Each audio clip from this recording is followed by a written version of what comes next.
ಕಾರ್ಯಾಧ್ಯಕ್ಷರುಗಳು ಕೂಡ ಪಕ್ಕದಲ್ಲಿರಬೇಕು. ಕಾರ್ಯಾಧ್ಯಕ್ಷರುಗಳು ಎಲ್ಲರೂ ಜೊತೆಲಿದ್ದು ಆ ಸಹಿಗೆ ಎಲ್ಲರೂ ಸಾಕ್ಷಿಪುತ್ರ ಆಗಬೇಕು. ಎಲ್ಲ ಜನ ಇಲ್ಲಿ ನಿಂತಿರುವಂತ ಎಲ್ಲ ಕಾಂಗ್ರೆಸ್ ಕಾರ್ಯಕರ್ತರು ಚಪ್ಪಾಳೆ ಹೊಡೆದ್ರ ಮುಖಾಂತರ ಅವ್ರನ್ನ ಅನುಮೋದಿಸಬೇಕು ಅಂತ ನಾನು ಕೇಳ್ತೀನಿ. ಕೆಳ ಹಂತದಿಂದ ಬಂದವರು, ಸಾಮಾನ್ಯ ಕುಟುಂಬದಿಂದ ಬಂದಂಥವರು, ಸಾಮಾನ್ಯ ಕಾರ್ಯಕರ್ತನಾಗಿ ಸುಮಾರು 1972ನೇ ಇಸ್ವಿ ಇಂದ ಇಲ್ಲಿವರೆಗೆ ಸುಮಾರು 5 ದಶಕಗಳ ಕಾಲ ಕಾಂಗ್ರೆಸ್ ಪಕ್ಷದ ಕಾರ್ಯಕರ್ತನಾಗಿ ನಿಷ್ಠೆಯಿಂದ ಸೇವೆಯನ್ನು ಮಾಡಿದ್ದಾರೆ. ಅವರು ವಿದ್ಯಾರ್ಥಿ ನಾಯಕನಾಗಿ, ಯೂತ್ ಕಾಂಗ್ರೆಸ್,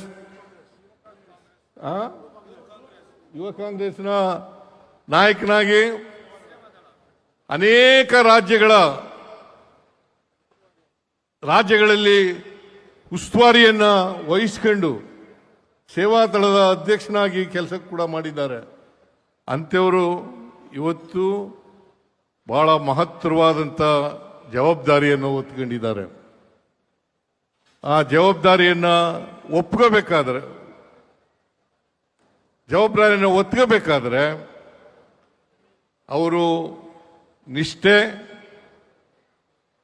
ಸಿದ್ಧಾಂತಕ್ಕೆ ಬದ್ಧತೆ, ಕಾಂಗ್ರೆಸ್ ಕಾರ್ಯಕರ್ತನಾಗಿ ಅನೇಕ ಸ್ಥಾನಗಳಲ್ಲಿ ಕೆಲಸ ಮಾಡಿದರ ಪರಿಣಾಮವಾಗಿ ಇವತ್ತು ಇಷ್ಟೊಂದು ಎತ್ತರಕ್ಕೆ ಬೆಳೀಲಿಕ್ಕೆ ಸಾಧ್ಯ ಆಗಿದೆ. ನನಗೆ ವಿಶ್ವಾಸ ಇದೆ, ಹರಿಪ್ರಸಾದ್ ಅವರು ಸಿದ್ಧಾಂತಕ್ಕೆ ಬದ್ಧರಾಗಿರೋದ್ರಿಂದ ಕಾಂಗ್ರೆಸ್ ಅನ್ನ ಬಲಪಡಿಸ್ತಕ್ಕಂಥ ಶಕ್ತಿ ಇದೆ. ಕಾಂಗ್ರೆಸ್ನ ಮೂಲ ಸಿದ್ಧಾಂತ ಏನಿದೆ, ಸಂವಿಧಾನದ ಆಶಯಗಳೇನಿದ್ದಾವೆ, ಅವುಗಳನ್ನ ಜಾರಿ ಮಾಡ್ತಕ್ಕಂಥ ಪ್ರಯತ್ನವನ್ನ ಮಾಡ್ತಾರೆ ಅಂತಕ್ಕಂಥ ಸಂಪೂರ್ಣ ವಿಶ್ವಾಸ, ನಂಬಿಕೆ ನನಗಿದೆ ಅಂತಕ್ಕಂಥ ಮಾತುಗಳನ್ನ ಈ ಸಂದರ್ಭದಲ್ಲಿ ಹೇಳಲಿಕ್ಕೆ ಬಯಸ್ತಾ ಇದ್ದೇನೆ. ಹರಿಪ್ರಸಾದ್ ಅವರು RSSನ ವಿರುದ್ಧವಾಗಿ, ಬಿಜೆಪಿಯ ವಿರುದ್ಧವಾಗಿ ಹೋರಾಟದ ಪ್ರಯತ್ನವನ್ನು ಮಾಡ್ತಾ ಇದ್ದಾರೆ. ಆ ಪ್ರಯತ್ನ ನಮ್ಮ ಕಾರ್ಯಕರ್ತರು, ಎಲ್ಲ ಕಾರ್ಯಕರ್ತರಲ್ಲೂ ಕೂಡ ಬರಬೇಕು. ಆ ಪ್ರಯತ್ನ ಎಲ್ಲ ಕಾರ್ಯಕರ್ತರಲ್ಲೂ ಪ್ರಯತ್ನ ಮಾಡಬೇಕು. ಈ ಪ್ರಯತ್ನ ಮಾಡಿದಾಗ ಮಾತ್ರ ನಾವು ದೇಶವನ್ನು ಉಳಿಸಲಿಕ್ಕೆ, ಸಂವಿಧಾನವನ್ನು ಉಳಿಸಲಿಕ್ಕೆ ಸಾಧ್ಯ ಆಗ್ತದೆ ಅಂತಕ್ಕಂಥ ಮಾತುಗಳನ್ನು ಈ ಸಂದರ್ಭದಲ್ಲಿ ಹೇಳಲಿಕ್ಕೆ ಬಯಸ್ತಾ ಇದ್ದೀನಿ. ಅದನ್ನು ಮಾಡಲೇಬೇಕು. 2028ರಲ್ಲಿ ಅಧಿಕಾರಕ್ಕೆ ನಾವೇ ಬರ್ತೀವಿ, 29ರಲ್ಲೂ ಕೂಡ ನಾವೇ ಅಧಿಕಾರಕ್ಕೆ ಬರ್ತೀವಿ.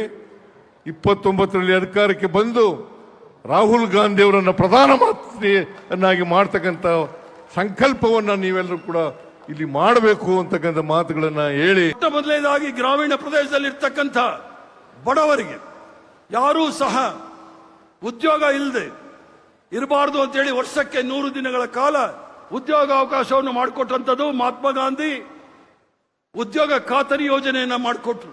ಅದನ್ನ ಇವತ್ತು ಭಾರತೀಯ ಜನತಾ ಪಾರ್ಟಿಯವರು ಬುಡಮೇಲು ಮಾಡ್ತಾ ಇದೆ.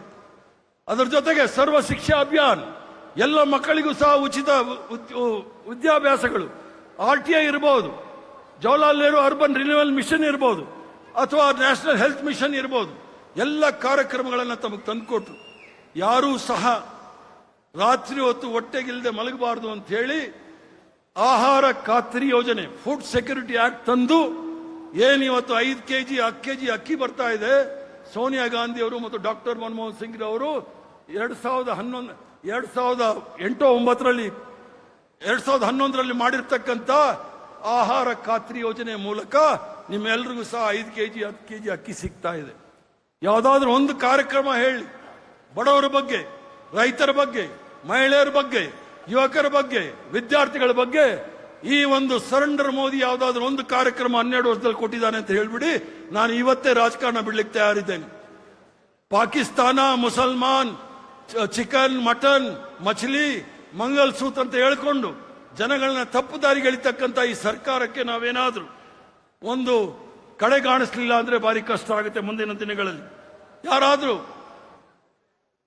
ಆ ಒಂದು ಕುಟುಂಬದ ಜೊತೆ ಕೆಲಸ ಮಾಡಿದರೆ, ನಾನು ಇಂದಿರಾ ಗಾಂಧಿ ಅಡಿ ಕೆಲಸ ಮಾಡಿದ್ದೀನಿ, ಸಂಜಯ್ ಗಾಂಧಿ ಅವ್ರ ಜೊತೆ ಜೈಲಲ್ಲಿದ್ದೆ, ರಾಜೀವ್ ಗಾಂಧಿ ಅವರು ರಾಜ್ಯಸಭೆಗೆ ತಂದ್ರು, ಸೋನಿಯಾ ಗಾಂಧಿ ಅವರು ರಾಜ್ಯಸಭೆಗೆ ತಂದ್ರು, ರಾಹುಲ್ ಗಾಂಧಿ ಅವರು ರಾಜ್ಯಸಭೆಗೆ ತಂದ್ರು, ಈಗ ಪ್ರದೇಶ್ ಕಾಂಗ್ರೆಸ್ ಕಮಿಟಿ ಅಧ್ಯಕ್ಷರಾಗಿ ಮಾಡಿದ್ದಾರೆ.